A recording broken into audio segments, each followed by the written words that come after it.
এরপরে বলতেছে আল্লাহ তোমার রহমতে জান্নাতে যেতে চাই। এতগুলো ইবাদত দিয়ে আল্লাহকে খুশি করেছে, আল্লাহ তার জন্য রহমত রেডি করে রেখেছেন। সুবহানাল্লাহ। তাহলে এই রহমত পেতে হলে ইবাদত দিয়ে জিন্দেগি সাজাতে হবে। ইবাদত আবার দুই পদে, কয় পদে? একটা হলো করা আর একটা হলো ছাড়া। আল ইমতিসালু বিআওয়ামিরিল্লাহ, আল্লাহর সকল আদেশ মেনে নেওয়া, এইটা এক ধরনের ইবাদত। রোজা করলাম, নামাজ করলাম, হজ করলাম, তেলাওয়াত করলাম, জিকির করলাম। আর একটা হলো ছাড়া, আল ইজতিনাবু মিন নাওয়াহি, আল্লাহ সমস্ত নিষেধগুলো বর্জন করা।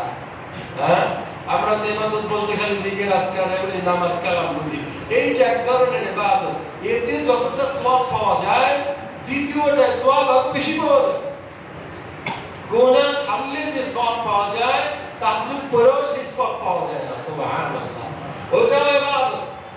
এইজন্য ইবাদত করতে হবে দুই লাইনে, গুনাহও ছাড়বো, ইবাদত তাআত আরো যা আছে নামাজ কালাম এগুলো আমরা করব। তাহলে এই ইবাদত দিয়ে আল্লাহকে খুশি করব, একটা রহমত আমার জন্য আল্লাহ বাজেট করবে। ওই রহমত হলো জান্নাতে যাওয়ার টিকিট, ওইটা দিয়ে আমি জান্নাতে চলে যাব। এখন যার ইবাদত নেই, সে কি দিয়ে রহমত নেবে? অসম্ভব ব্যাপার। কারণ আল্লাহ তাআলা মানুষের মৃত্যুর পরে কবরে, হাসরে, আলমে বারজাকে রহিম হয়ে যাবেন। রহিম মানে এমন দয়ালু যিনি কেবলমাত্র তার অনুসারী ছাড়া কাউকে দয়া করবেন না। তাহলে ওই দয়া নিতে হলে আমাকে কি করা লাগবে? মুতিই, মুমিন, মুসলিম, মুত্তাকি হতে হবে।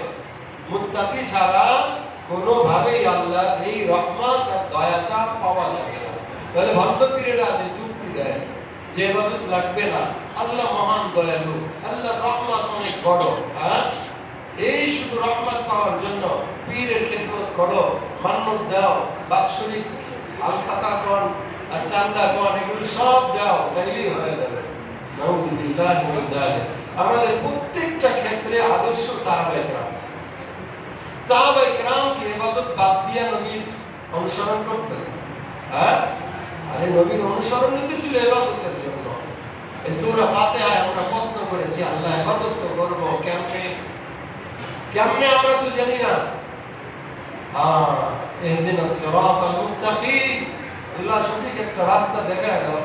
দেখেন চাইলাম রাস্তা, আর আল্লাহ দিলেন হলো পথিকের বর্ণনা, রাহবারের বর্ণনা। আজব ব্যাপার। আপনাকে একজনে জিজ্ঞাসা করলো যে ভাই আমি যাবো হলো বনানীর এত লম্বা বাসায়, আমি কোনোদিন ঢাকা যাইনি, কেমনে যাব? আপনি যতই বলেন ওই লোকের কাছে ক্লিয়ার না। আর যদি ওই জায়গায় যাবে এরকম একটা গাড়িতে উঠায় দেন, একদম সহজ। আল্লাহ তাআলা আমাদেরকে এই জন্য বলছি যে আল্লাহ তাআলা রাস্তার ঠিকানা এইভাবে